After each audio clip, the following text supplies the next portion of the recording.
Ang programang ito ay rated SPG. Striktong patnubay at gabay ng magulang ang kailangan. Maaaring may masiselang tema, lengguwahe, karahasan, sexual, horror o droga na hindi angkop sa mga bata. Dito na halatang halata si Dr. Carlos Benetes na pinagkakampihan niya itong si Zoe. Dito na nga nagtataka itong si Dr. RJ Tanyag, si Gisela at si Annalyn kung bakit ginagawa niya iyon, na kung saan talagang kinakampihan niya pa si Zoe kaysa sa kanya na anak ng kanyang asawa.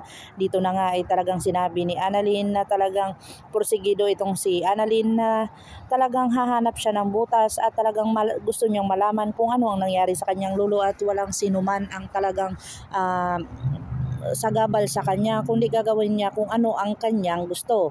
Dito na nga ay natameme itong si Dr. Carlos Benetes na kung saan gusto niya talagang tulungan itong si Zoe na mapatigil itong si Annalyn at saka si Dr.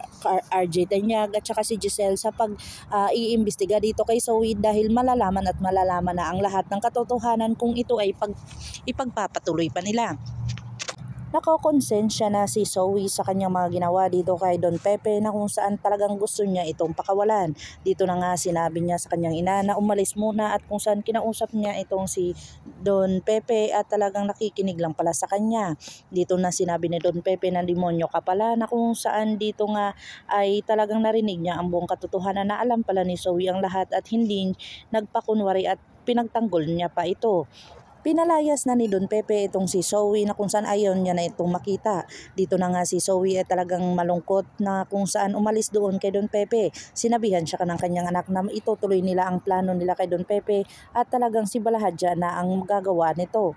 Dito na ay talagang umalis sila ni Moira doon sa pinagkulungan nila kay Don Pepe at talagang pumunta sa Apex Medical Center. Dito na nga naabutan nila itong magkapatid na kung saan talagang itinuro ni Giselle na talagang may kinalaman itong si Zoe. Pilit nilang pinapaamin kung saan kung may kinalaman ito, dapat magsabi na ng totoo para hindi na ito lumala pa ng husto. Dito na sinabi ni Zoe sa kanyang ina na aamin na sila sa katotohanan. Ito kaya ay amin na sa katotohanan o ilalabas pa rin nila na wala silang kinalaman sa pagkawala ni Don Pepe. Dito na nga ay hindi talaga naniniwala itong si Giselle sa kanilang mga alibay na kung saan itong si Dr. RJ ay talagang medyo naniniwala pa kay Zoe.